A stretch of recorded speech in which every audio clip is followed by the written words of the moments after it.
on this Saturday, we are going to be talking about joy. And this topic is one that probably might be one of my very favorite topics to discuss.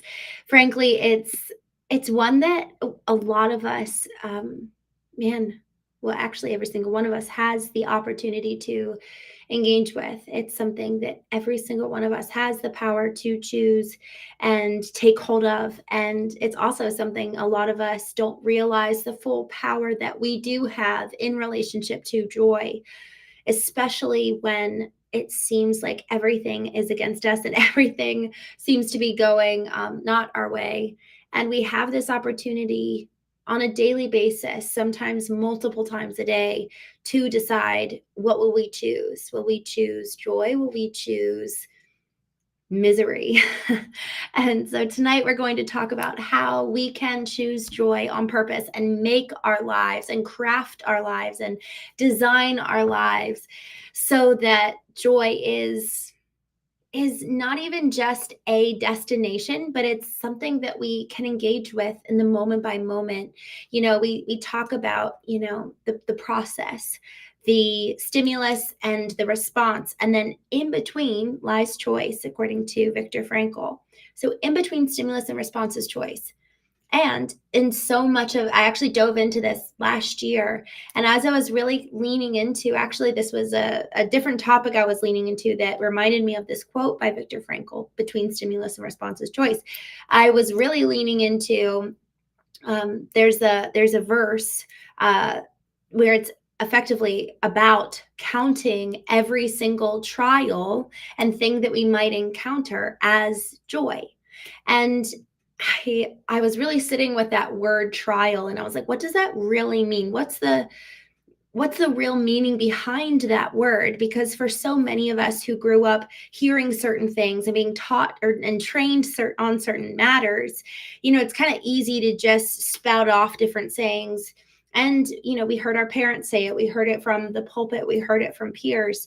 And so when we actually really sit with the integrity and the meaning of a phrase, leaning into it, man, there's a lot there. And so I decided to kind of pursue this concept of this word, count every trial as joy. And so I was exploring the origin of that word trial. And when I learned is that effectively that word trial is effectively the process. View the process and count it as joy. And so in so many ways, what we're talking about tonight isn't that we're in this pursuit of something outside of us, some destination, some outcome that we're fighting for, but that joy is actually tethered to us at every step of the journey, at every step of the process, as we move through life, as we experience life. And we really come to, man, it's like everything that we engage with externally, joy is actually the internal state of our being. So joy is no longer outside of us, but it's something within us. And so to that point, when we talk about how do we choose joy with intention, on purpose, even when life feels difficult, we actually have to back up in terms of what do we actually mean when we talk about the pursuit of joy. It's about the internal choice that we make about our internal state of being when everything external might actually reflect something different. And a lot of times what's happening externally, we don't have a ton of control over, to an extent, depending on what that is happening in your life. But we have full power of choice.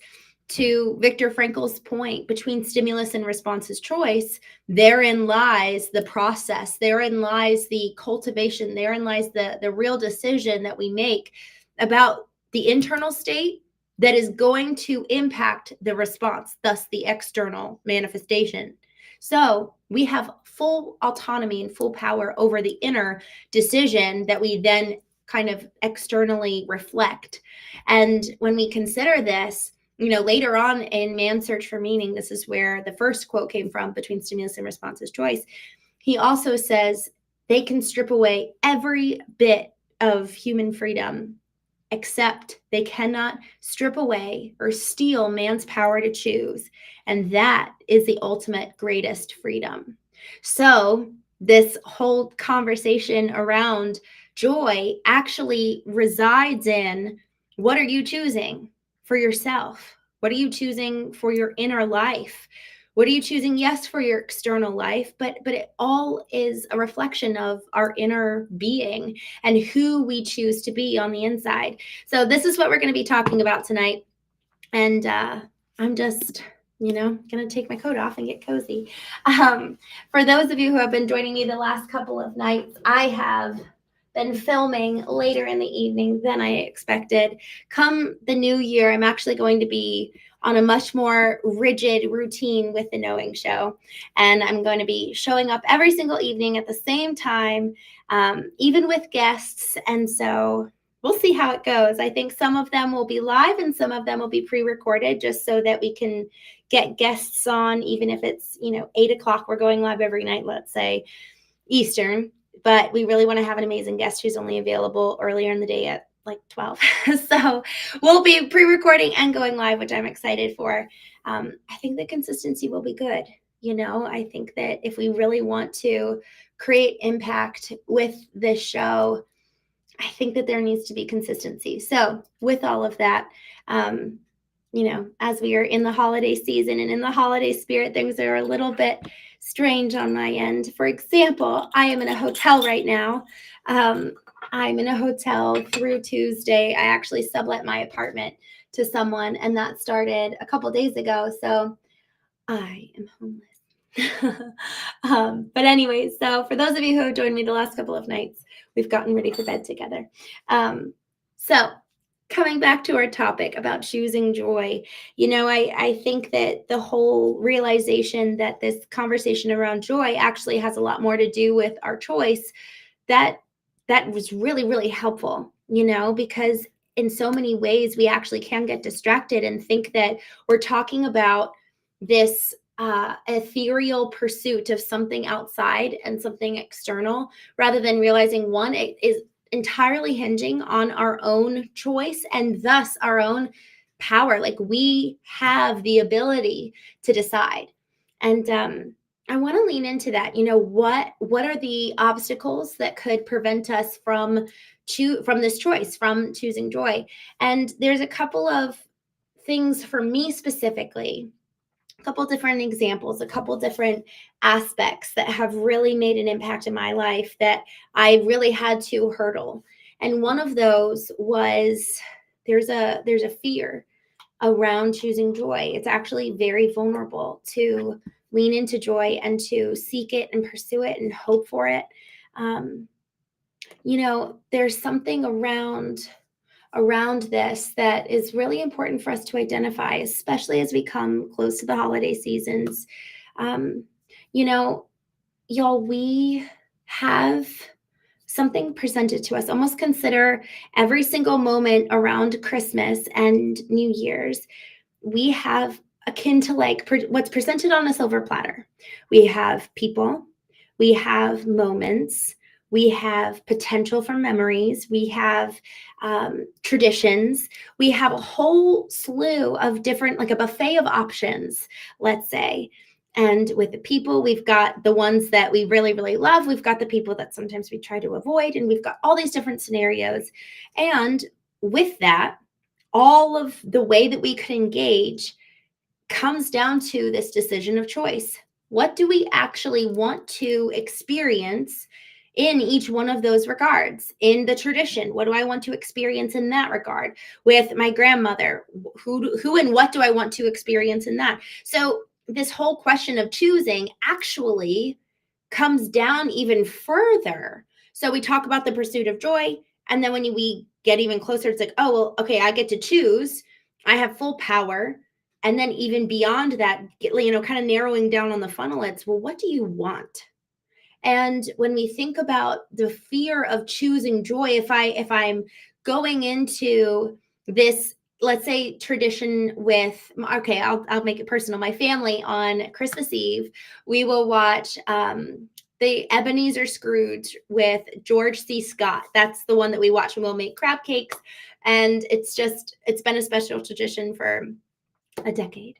And Levi, I just saw your comment. It's good to see you, my friend. I'm excited for you to come on the show. Um, I love this tradition. It's so fun and so special. So with this tradition coming up, I have the ability to choose around how do I want that experience to go for myself. Now, here's the thing. This is where that vulnerability kicks in. Let's say I also am aware that there's going to be other people there. It's not just my immediate family. I've got in-laws coming. I've got maybe something beforehand, like an event that I might need to go to for networking. And I'm going to this Christmas Eve tradition to experience with my family. There's something around really hoping that it turns out exactly what it is and what it always has been. Even though now this year, there are now 5 nieces and nephews, 4 of which are under 4. There is no way that this Christmas Eve is going to look and sound and feel like probably all the other Christmas Eves in the past. So there's a reality to this being so different. Even though it's a tradition, it's not going to hold the integrity of what it always has in the past. So then the question is, okay, well, what do I want it to look like? And y'all, here's the thing. If we actually don't identify what we want in this regard, there's a lot of danger there because our subconscious expectations are going to be looking for it to look and sound and feel like the past. There are hardly any similar conditions and environmental factors going into this evening than in the past, other than the same activities. And when you think about, what effectively makes for the tradition, it really is the activity. It's not necessarily the same house, the same people, same times. You know what I mean? Like, so much changes. And so the more variables that weigh in on what could change, the more likelihood there is that it will not actually fulfill on the subconscious expectation that we have. So when we're looking ahead at something that could very well bring us joy, it's really important that we take a moment to pause and express. But first, we have to kind of know, what are my subconscious expectations? And then let me kind of bring them to bear. The definition of emotional intelligence is the ability to understand and be aware of and express one's own emotions. And so many times, our expectations have an emotion tied to them. So if we're trying to suppress our emotions, we're also suppressing our expectations. Then we can never prepare for them and actually create any kind of safeguard or protection mechanism if our expectations are not met. So long as we suppress emotions, we're suppressing expectations, and nobody is served in that way. We show up with unknown expectations for an event, for a person, for an experience. And because we haven't taken the time to do our work, that's our responsibility.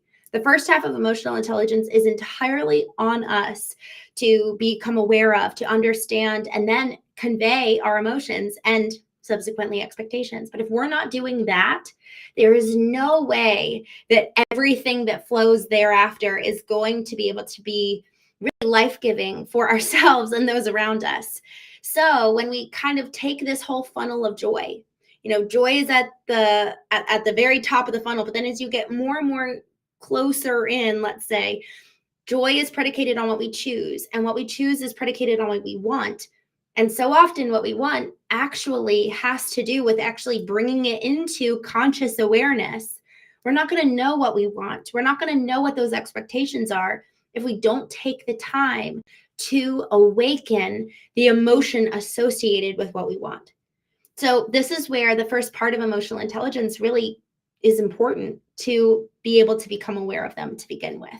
So this example of me showing up to Christmas Eve dinner, and I know that nothing is going to look or sound or feel the same other than maybe the activity of what we're doing. Then now that I'm aware of what my expectation is, that I want it to sound and feel and look the same, and it's probably not going to. There's now a disconnect. So what do I do then? Do I just throw it all to the wind and say, well, it's not going to be the same, let me throw up my hands and just quit? Honestly, there's a lot of people who do that. And I think you've probably experienced it just like I have for ourselves, when we've thrown out the baby with the bathwater and thrown in the towel of just like, well, what's the point in being excited? What's the point in caring? It's not going to be the same. Or what's the point? They're not going to be there. So why even try? There's this hopelessness that can be associated when our expectations, we kind of can predict that they're not going to be met, rather than, okay, let's adjust the expectation. Let's alter it a little bit and really look at the reality of what it probably will be. This is where it's actually super important. This is not just in this case, but in most scenarios. When we have a fear in our mind, we actually should play it all the way through to the worst case scenario. And then when we play out our fear, and then we look and say, oh, it's actually not all that scary. It's not all that bad. It's like somebody who has to go and do a public speaking gig and they've never public spoken before and they're terrified. Play out the whole thing. You fall on your face. That sucks. Nobody wants that. But that's really the worst that can happen? That's really not all that bad. And suddenly, when you pull fear into the limelight and you shine the spotlight on fear, it starts to not have as much control over us. Suddenly, it's not so scary because it's no longer in the dark. So, by way of exposing even our subconscious expectations, we then have the ability to craft new ones and play. But in order to do that, we actually have to play it all the way through. What happens if my expectations aren't met? Because they probably won't be, because there's so many external factors that the ability for this to be fulfilled on, and for my joy as I've defined it at first, to be fulfilled on, so much of that has changed. So I'm actually operating in kind of a faulty foundation unless I really shine a spotlight and bring my expectations into awareness. And then, okay, so once I actually shine the spotlight on whatever the fear is, because the fear that I have regarding this scenario around Christmas is that I'm going to be disappointed. And I probably will end up, maybe, I don't know. I'm trying to even think of like, what's the worst case scenario? And I think that that's the thing. When we actually start sitting with it, is that actually the worst case scenario, that I'll be disappointed? That's really not all that bad. But y'all, if we don't bring the fear into the spotlight, fear is going to be the driving force that prevents us from being able to enter into the moment, rather than, all right, I actually do want to enjoy this Christmas Eve. I know it's going to look different. So let me set the expectation. My new expectation is that there will probably be crying kids. We probably all won't actually be sitting at the table. And that's all right. I'm glad for those who can be there. And I've been reading this book called Letting Go by David Hawkins, and he talks about effectively being able to level up. He likens emotions to numerical values. So he'll assign a number set to emotional, he calls it frequencies, but really emotions. So if I am at this level of ego, that's, I think, like 175 or something. But then if I get to the level of courage, I'm at 200. And then if I get to the level of peace, I'm at 550. So it's effectively leveling up emotionally. So in order to kind of let go of controlling what's going to happen around me that Christmas Eve, I also let go of everyone else fitting into my plans and my expectations of what will constitute a perfect night. So the very first thing that can really get in our way when it comes to choosing joy is fear and vulnerability of, but what if it doesn't come true? So if we shine the spotlight on our subconscious expectations, play out the worst case scenario, then fear loses its power, and then we can kind of get to the next blockade in us. So first is fear and the vulnerability of that joy of what could happen if it doesn't come true. And then another block to the choice and pursuit of joy is, well, what happens if other people come and ruin it? So there's another element there, that this concept of letting go really, really lets us to lets other people off the hook. And it really gives us freedom to just experience it and allow for it to be different than even what we have kind of reframed our expectation as. And in the reframing of expectation, it actually is no longer black and white. So our subconscious expectation is very dogmatic. It's very much so within this frame and in this box of, this is how it has to look or else, right? And then the fear kicks in. But as we reframe the expectation, as we play the fear all the way through, as we let go of other people and the way that they might contribute to my experience, all of a sudden the box, like the edges of the box seem to fade and the lid comes off. And it's just now kind of a malleable experience that we all get to have. There's now more gray. And this is what's fun, is that when black and white is gone, all of a sudden the gray also allows for color to emerge. Now there's pink and yellow and it's vibrant, and it might not look at all like how it did in the past, but never again will we experience this type of environment with these set of people. And that's the beauty, y'all, of every single day. This is like a core fundamental belief and value that I hold. Every single day is a unique opportunity. Never again do we get today. And when we really start living that way, it changes everything, from the people that we encounter, from the family events that we go and experience. There's something really beautiful about tradition. There's something so magical about maintaining the habits and routines of our lives and the year over year annual type of gatherings. But as new babies come in, and frankly, as like partners leave and come and go, there's a reality there that is really sad. And also, when we do let go and we just kind of allow it to be what it is, there's a lot of color there too. I never expected ever to not be married when I married my husband. That it would have been 11 years, I think. This would have been our 12th Christmas, and I never imagined that I wouldn't be with him. But there's so much color. Even tonight, I was at my sister's house and we were all three standing around the piano singing Christmas carols. And my sister and I were harmonizing, and it just sounded lovely while my other sister played. And it was so special and it was so rich. But y'all, we have to choose that.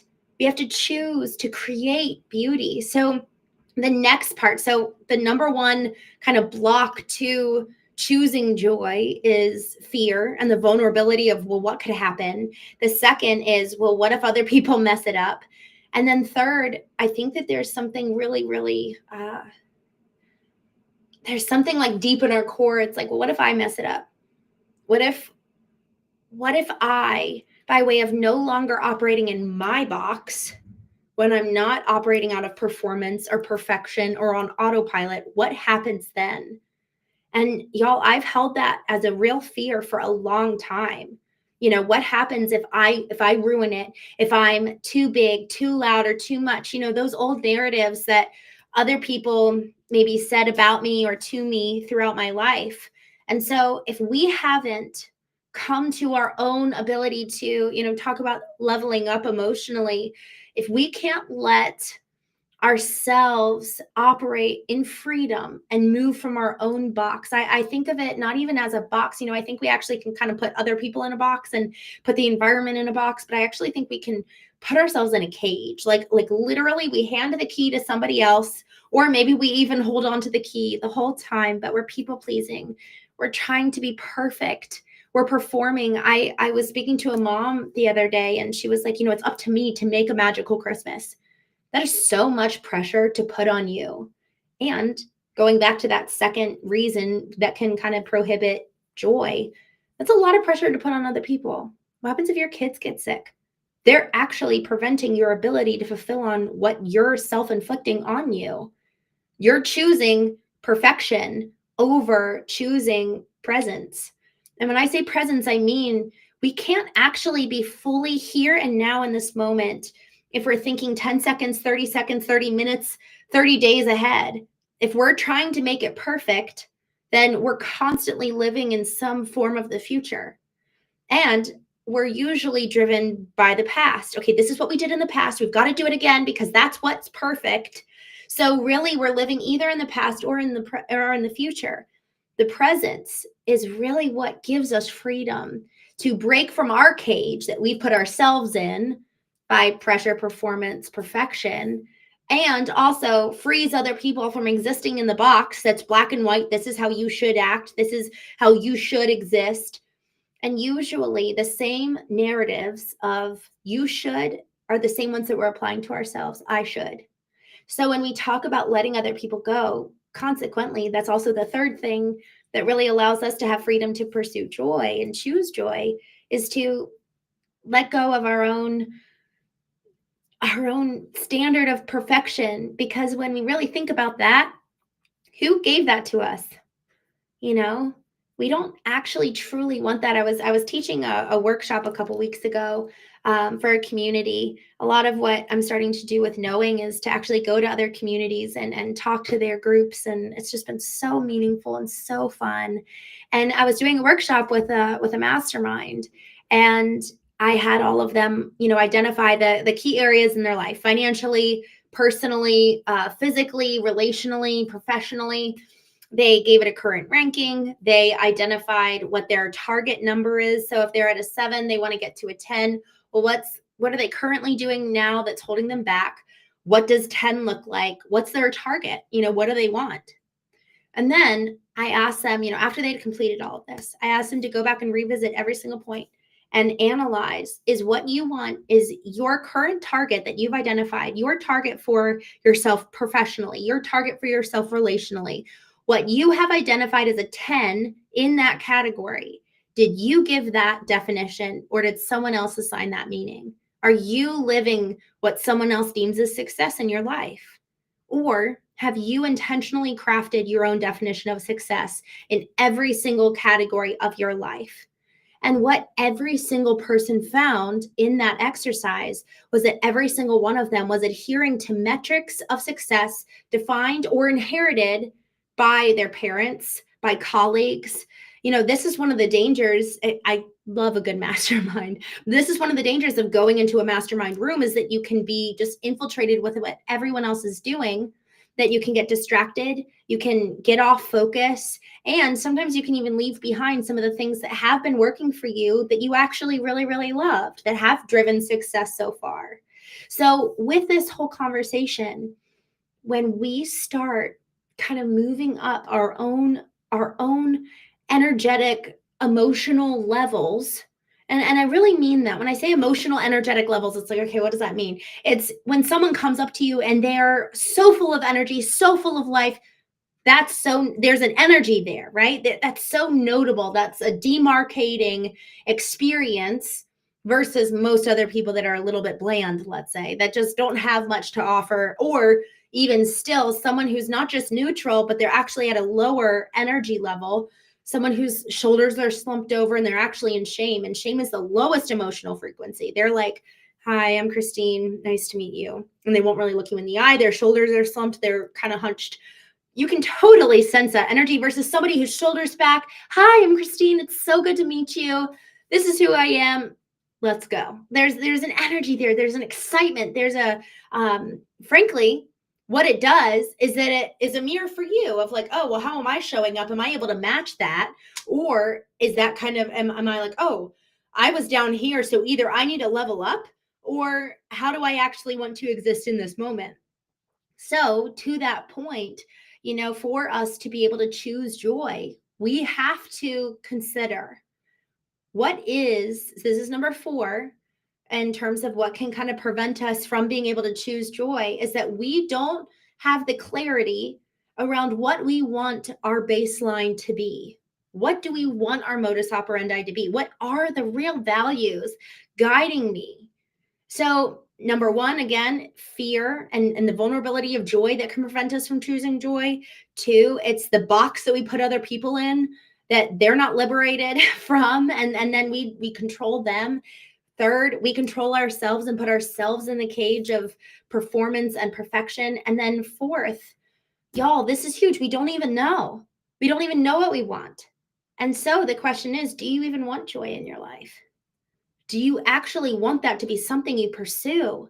And I really, please answer this question tonight. Please think on this, sleep on it, because we get what we want. We really, really do.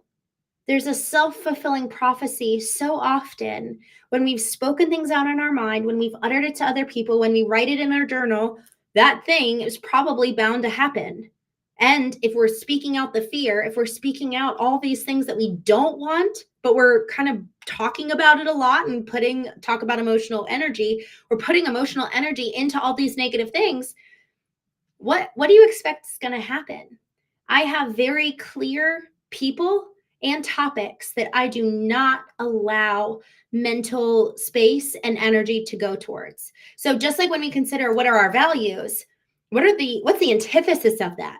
What do you choose to dwell on and think on, and what do you choose not to?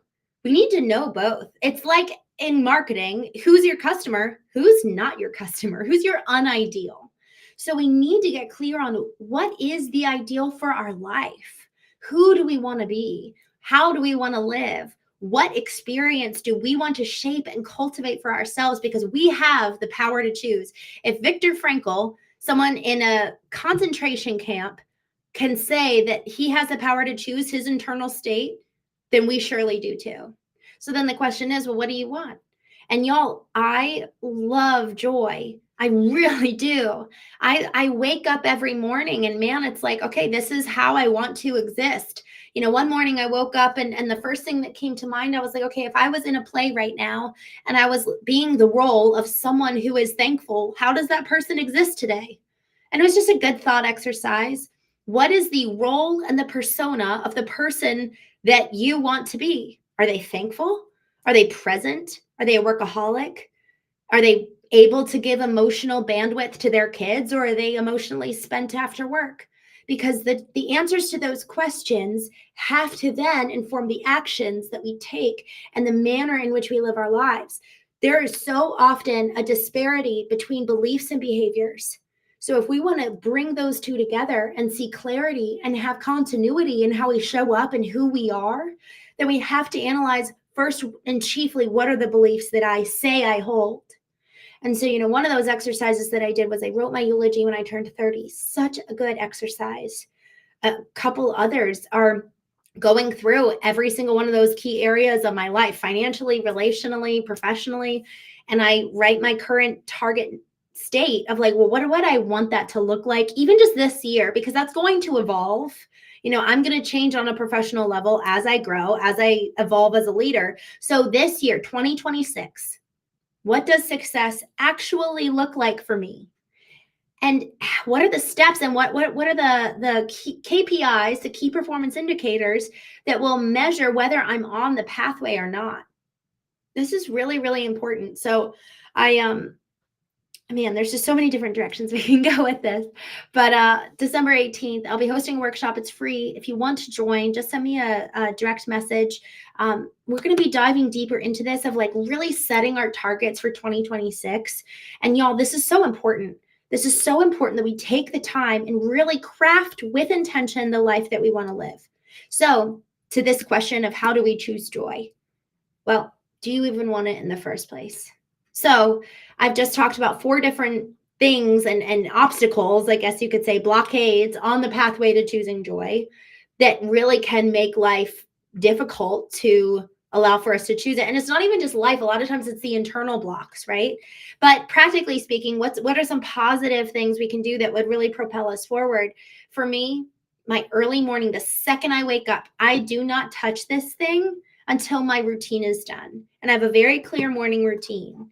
And y'all, this has to be possible regardless of what time you wake up in the morning. So if it takes 30 minutes to do your routine or 2 hours, so I like to afford myself 2 hours in the morning, ideally more than that. And really it's kind of extreme because I know that if I do not take the time in the morning to do what I know I should do, to do what I feel called to do my one thing, like Gary Keller and Jay Papasan wrote in their book, The One Thing. What's the lead domino? That's the concept of their book. What's the lead domino that if you do that one thing, everything else in the day, at least you did that one thing and you're on the trajectory towards success. So my morning is shaped so that this doesn't have a say before the world gets a say in my day, before any meetings, before any external noise comes in and kind of convolutes the haven of peace and the haven of creativity too. Because the second we start dialing into external, the second we start hearing from other people, it's almost like the integrity of our own creativity gets diluted. And then everything that we're hearing and seeing, well, it's all known. We have no ability then to really continue the deep access to the internal part of us to then create something new. Something new is consequently unknown because it's never existed. So if we're only engaging with what's known by what's produced by other people, there's never going to be something genuine that we truly create. And I'm talking about creativity beyond business. It could be writing, it could be baking, it could be really most anything that really lights you up and gives you joy and is the one thing. I would love to charge you and me both for 2026 to be more creators than consumers. We have this time 24 hours in a day. We all have it. So, how do you choose to use that time? How do you want to live? So, number one, go ahead and create time in the morning for you to complete your habits. And what my habits are is that I have my vertical alignment time. And for anyone who wants to, go ahead and go to verticalalignment.com, and there's 21 free days of alignments that I created for you all over my birthday. This morning practice has been so, oh my gosh, it's changed my life. Verticalalignment.com, 21 days of free alignments. And it's just every morning you take this email and move through the prompt, and really it's helping you get to know yourself deeper. So that's kind of the first part of my day, is going inward. And then I'll do my morning workout, and then I'll do my one thing. What's up for the day? What's my daily task? What's my daily focus? Joe Ingram, I just saw you on Instagram. You have the same bow in your hair. I'm sure you look very pretty. So that's my morning. My morning is sacred. And y'all, what's so freeing is that as I don't look at this thing, man, my emotions, I wake up happy, which is I'm so grateful for, because I know a lot of people don't have that. But I also would be curious to see if maybe your emotional frequency changes if you stop reaching for your phone first thing. I think we get to self-induce our own emotional state. We get to choose that. And so if my value is joy, I'm actually going to feed my mind, my soul, and my spirit good things in the morning that are positive, that are uplifting, being thankful, and reminding myself of how good my life is, how good God is, how even though I went through hell at various points in my life, I'm so grateful for where I am today. There's so many points that we get to feed ourselves. In the morning, we're feeding ourselves through our mind, through our souls, through our spirit, by what we read, what our inputs are, even journaling. Like, we get to self-perpetuate our own dopamine hits by focusing on gratitude. And there's other aspects that self-perpetuate dopamine too. Go work out. That's number 2. So vertical alignment, what are you feeding your mind, soul, spirit? And then 2, go work out and actually increase the dopamine in your body by moving. We were made to move. So this challenge of be a creator, not a consumer, actually considering what were we created to, what was our life created to be? Well, definitely not sheltered away from the sun.